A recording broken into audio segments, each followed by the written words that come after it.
A fantasia de um órfão. O ar no salão do Grand Hotel Alfonso XI era rarefeito, uma mistura pesada de perfume francês, couro de poltronas e o aroma fantasma de charutos cubanos de noites passadas. Era um ar que custava dinheiro para respirar.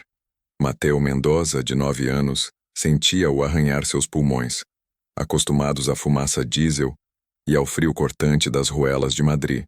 Cada centímetro do lugar gritava opulência.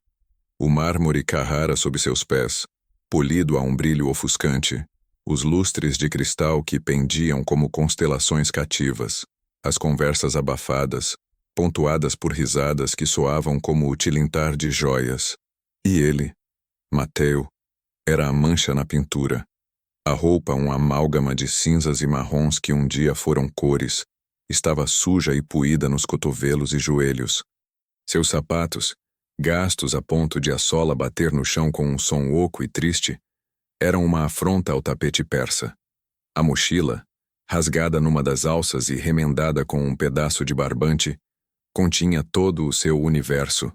Um suéter furado, meio pão endurecido e uma pequena partitura, amarelada e frágil como uma folha de outono, a única herança física de seu pai. Ele era um fantasma. Os hóspedes, homens em ternos impecáveis e mulheres que pareciam esculpidas em seda, olhavam através dele. Seus olhos, treinados para ver apenas o que brilhava, não registravam a pequena figura suja que se movia com a cautela de um animal selvagem em território inimigo. Seu estômago roncava, uma fera furiosa dentro dele, mas a fome que sentia era eclipsada por uma atração magnética, uma força que o puxava para o centro do salão. Lá estava ele. O piano. Um Steinway Sons de cauda longa, modelo D274, com um acabamento em ébano tão profundo que parecia engolir a luz. Mateo sabia, por fragmentos de conversas ouvidas e pela aura que o instrumento emanava, que aquela era uma obra de arte de 2 milhões de euros. Era mais do que um piano. Era um trono, um monstro adormecido de marfim e ébano. Seu pai, Alejandro Mendoza, costumava dizer que um grande piano não tinha teclas, mas 88 corações batendo em uníssono, esperando por um maestro. O coração de Mateo batia descompassado, uma mistura de terror e anseio. Ele viu o segurança. Um homem com o pescoço da largura de seus ombros começara a se mover em sua direção. O olhar do homem era de puro desprezo. Era agora ou nunca. Ignorando as náuseas provocadas pelo medo, Mateo deslizou entre uma mesa de coquetéis e um vaso de lírios, aproximando-se do palco baixo onde o piano reinava. O segurança acelerou o passo, a mão já se movendo para agarrar o braço ossudo do menino. Foi quando Mateo, com uma voz pouco mais alta que um sopro, fez a sua súplica ao pianista do hotel que estava de saída para um intervalo. Por favor, senhor, posso tocar algo em troca de um sanduíche? A pergunta pairou no ar por um instante antes de se estilhaçar em risadas. Primeiro, um riso agudo de uma mulher com um colar de pérolas. Depois, um bufo de um homem de negócios lendo o El País. Logo, uma onda de zombaria cruel varreu o salão. Um menino de rua querendo tocar o Steinway. A audácia era quase cômica. O segurança, cujo nome era Javier, chegou até ele. O rosto uma máscara de fúria contida. Vamos, garoto, fora, agora! As lágrimas ardiam nos olhos de Mateo, mas ele as engoliu. A humilhação era um sabor familiar, mas o anseio era mais forte. Ele olhou para as teclas, um sorriso perfeito e intocado. Era a única linguagem que lhe restava. Só uma música. Ele implorou, a voz trêmula. Antes que a mão de Javier pudesse se fechar em seu ombro, uma voz autoritária cortou o ar. Javier, espere. Todos se viraram. Helena Vasquez estava sentada em uma poltrona de veludo carmesim, quase escondida pela sombra de uma palmeira em vaso. Ela era uma lenda no mundo da música clássica, a crítica cuja pena podia construir ou demolir uma carreira. Seu rosto, emoldurado por cabelos prateados cortados com uma elegância severa, era impassível. Ninguém sabia por que ela interveio. Talvez curiosidade, talvez um capricho. Deixe o menino tocar, ela disse, a voz calma, mas carregada de um peso que não admitia recusa. Se ele for ruim, o sanduíche será meu. Javier hesitou, olhando para o gerente do hotel, que deu um aceno relutante. A humilhação pública de um garoto de rua parecia um entretenimento aceitável para a clientela. Com o salão agora em silêncio expectante, Mateus sentou-se no banco de couro. Era macio demais, alto demais. Seus pés mal tocavam os pedais. Por um momento o pânico o dominou. O teclado parecia vasto como um campo de neve. Ele fechou os olhos, respirou fundo e invocou a memória de seu pai. Mãos grandes e gentis cobrindo as suas, a voz grave sussurrando. Sinta a música, Mateo. Não a toque. Deixe que ela toque através de você. Ele abriu os olhos. Seus dedos pequenos, com unhas sujas e cutículas roídas, tocaram as primeiras notas da fantasia impromptu de Chopin, o Opus 66. Não foi um som. Foi um feitiço. A cascata de arpejos em dó sustenido menor fluiu de seus dedos com uma precisão e velocidade que desafiavam sua idade. As risadas morreram nas gargantas. Os sorrisos de escárnio congelaram, transformando-se em máscaras de espanto. O garçom que caminhava com uma bandeja de champanhe parou no meio do caminho catatônico. O silêncio que se abateu sobre o Grand Hotel Alfonso XI não era um simples silêncio. Era uma entidade viva, densa e reverente. A música de Mateo não era a de um estudante prodígio exibindo técnica. Era algo visceral, forjado no fogo da perda.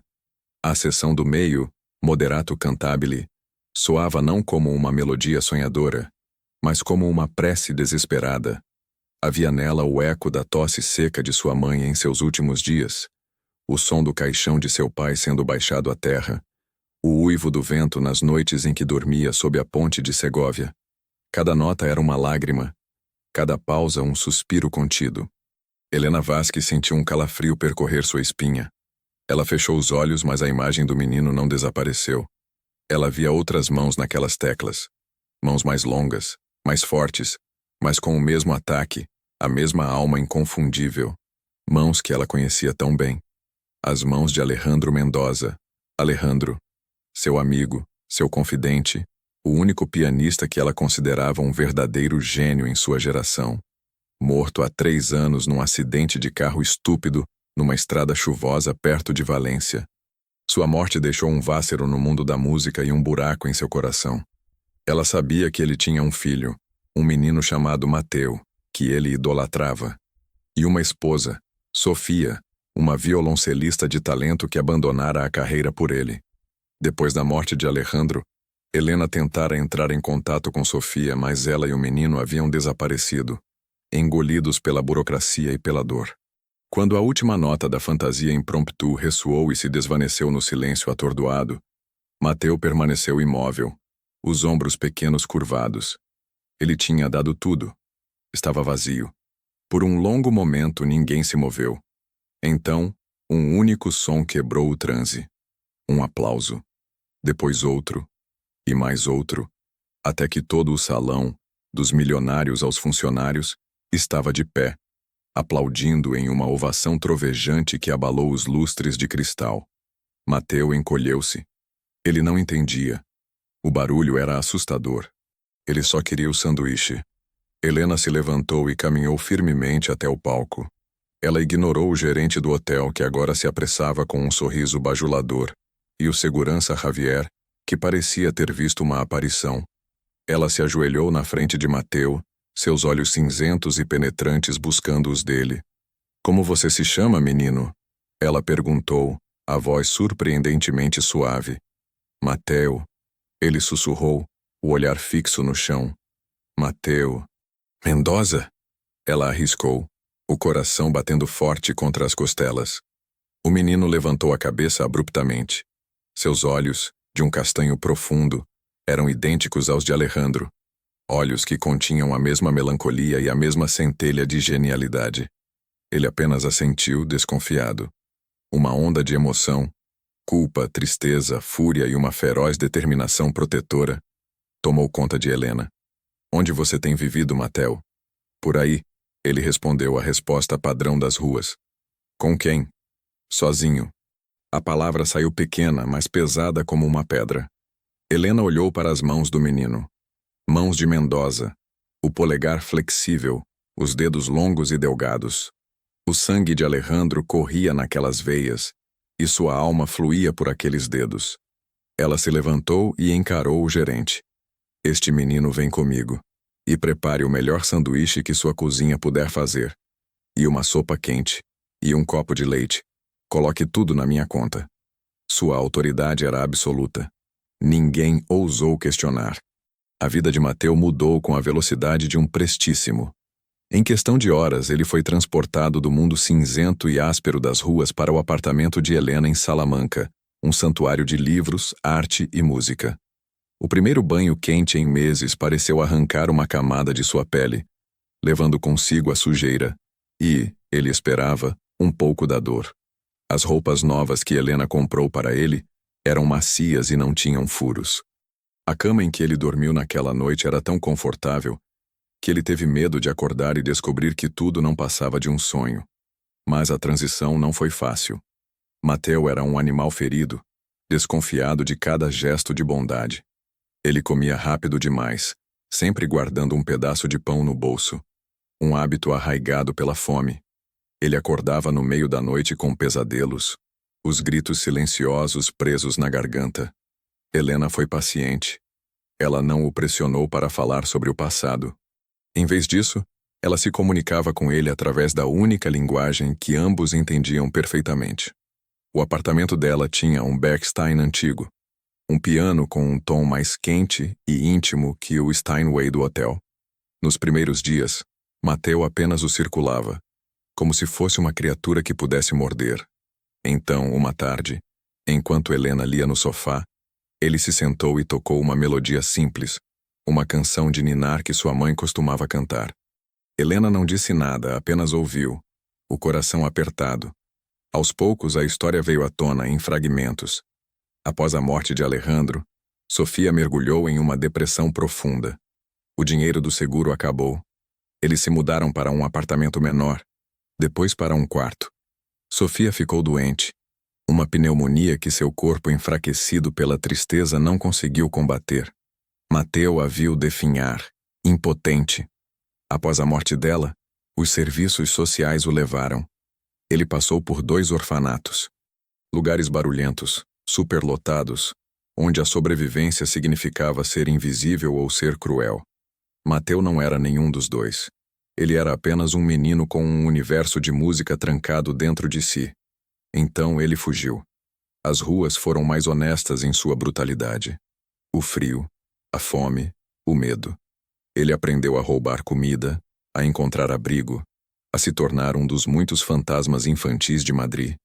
Mas ele nunca parou de ouvir a música em sua cabeça. Ele praticava em mesas de parques, seus dedos batucando ritmos complexos. Ele se escondia perto de escolas de música para ouvir os estudantes. A partitura de seu pai, a sonata ao luar de Beethoven, era sua relíquia sagrada. Helena ouvia tudo, a cada revelação sentindo uma nova onda de raiva pela injustiça do mundo e por sua própria falha em encontrar Sofia e Mateu antes. Ela jurou a si mesma que dedicaria sua vida a proteger aquele menino e seu dom. A notícia do anjo do piano do Alfonso XI se espalhou como fogo. O vídeo, gravado clandestinamente no celular de um hóspede, tornou-se viral. Jornais e programas de televisão clamavam pela história do órfão prodígio. Helena tornou-se uma leoa, protegendo Mateu de tudo. Ela recusou todas as entrevistas, todas as ofertas. Seu talento precisa de tempo para respirar, não para ser exibido como um animal de circo, ela dizia a ele. Ela começou a ensiná-lo formalmente. Não apenas técnica, mas teoria musical, história, harmonia.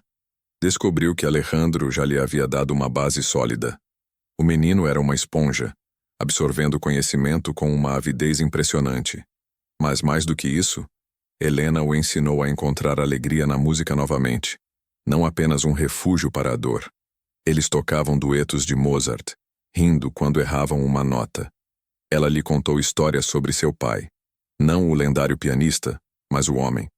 O homem que amava piadas ruins, que queimava torradas e que podia passar horas olhando para as nuvens com seu filho. Mateu começou a florescer. O olhar assustado em seus olhos foi lentamente substituído por uma curiosidade infantil. Ele começou a sorrir. Um dia, ele até fez uma piada, e o som de sua própria risada o surpreendeu tanto quanto a Helena. No entanto, o mundo exterior não esquecera. Ricardo Vargas, o mais poderoso e inescrupuloso empresário de música clássica da Espanha, viu em Mateu o que ele chamava de a tempestade perfeita. Talento geracional, combinado com uma história trágica que venderia milhões de ingressos. Vargas começou sua campanha. Ele tentou contatar Helena, que o rechaçou. Ele plantou artigos na imprensa sensacionalista questionando a tutela de Helena, insinuando que ela estava explorando o menino ou escondendo-o por ciúmes. Ele era um tubarão que sentia cheiro de sangue na água. Seu ataque mais traiçoeiro veio através dos serviços sociais. Com seus advogados, ele levantou uma questão legal sobre a guarda de Mateu, argumentando que Helena, uma mulher solteira e de idade avançada, não era a guardiã ideal para um prodígio que precisava de gestão profissional de carreira. A ameaça de ser arrancado de Helena e devolvido ao sistema aterrorizou Mateu. Aquele medo antigo, o medo de estar sozinho, voltou com força total. Ele se fechou, passando horas no piano, tocando peças furiosas de Liszt e Rachmaninoff, as notas como um escudo contra o mundo. Helena sabia que precisava lutar, mas não no campo de Vargas. Ela não o enfrentaria na lama da mídia ou nos tribunais. Ela o enfrentaria no único lugar que importava, no palco. Ela usou sua influência e agendou um recital privado no Ateneu de Madrid, um local histórico e respeitado. A plateia seria composta por um pequeno e seleto grupo. Os críticos mais importantes, diretores de conservatórios e o ministro da Cultura. Não haveria imprensa, nem câmeras. Seria um evento sobre música, e apenas música. Você não precisa fazer isso, Mateu, ela lhe disse na noite anterior ao recital. Isso não é um teste. Eu sei, ele respondeu, a voz mais firme do que ela esperava. Não é para eles. É para o meu pai. E para a minha mãe. É para mostrar que eu não esqueci. Na noite do recital, o Ateneu estava em silêncio absoluto. Mateu entrou no palco, não mais o menino sujo do hotel, mas uma criança sóbria em um terno escuro que Helena mandara fazer. Ele parecia pequeno e frágil no centro do palco, mas quando se sentou ao piano, uma transformação ocorreu. Ele não era mais um menino de 9 anos. Ele era um conduto, um canal para algo muito maior. Ele não começou com Chopin ou Beethoven. Ele começou com uma peça que ninguém na sala reconheceu. Uma melodia assustadoramente bela, cheia de uma saudade profunda, com harmonias complexas que falavam de amor e perda. Era uma peça que Helena encontrara em uma caixa de manuscritos de Alejandro, uma composição inacabada que ele havia escrito para Sofia. Mateu, com a ajuda de Helena, a havia terminado. Ele a tocou com uma maturidade que ia além da compreensão. Era a história de sua família em forma de som. A alegria do amor de seus pais, a escuridão da perda, a solidão das ruas e, finalmente, na coda, uma frágil, mas insistente nota de esperança. Quando a peça terminou, o silêncio que se seguiu foi ainda mais profundo do que o do hotel. Não era espanto, era comunhão. Muitos na plateia, incluindo Helena, tinham lágrimas nos olhos. Depois, ele tocou a Sonata ao Luar. Ele tocou o primeiro movimento não como uma peça triste, mas como uma memória sagrada, uma conversa com os fantasmas de seus pais. O terceiro movimento, o tempestuoso presto agitato, não foi uma demonstração de virtuosispe. Foi um grito de fúria e sobrevivência, a catarse de um menino que havia enfrentado o abismo e voltado. Cada nota era uma declaração. Eu estou aqui. Eu sobrevivi. E eu me lembro. Não houve ovação estrondosa. Apenas um aplauso longo, sincero e respeitoso que parecia reconhecer não apenas o talento, mas a alma exposta no palco. Ricardo Vargas, que conseguira um convite, saiu no meio dos aplausos, o rosto sombrio. Ele sabia que havia perdido.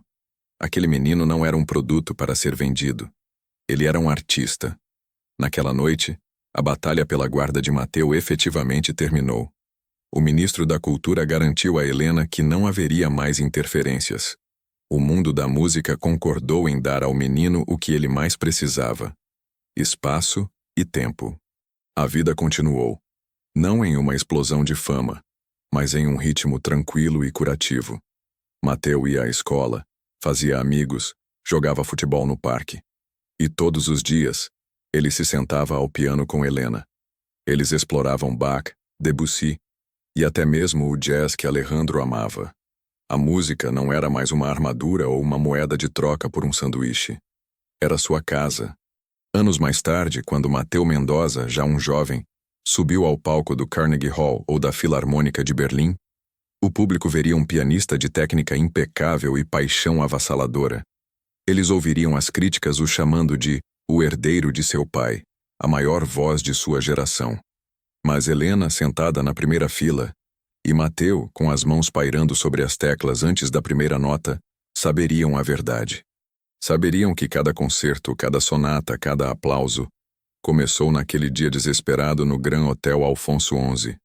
Começou com um menino sujo, um piano de 2 milhões de euros e uma pergunta sussurrada, não por um sanduíche, mas por uma chance de ser ouvido, de transformar a dor em beleza e de encontrar, através de 88 teclas, o caminho de volta para casa.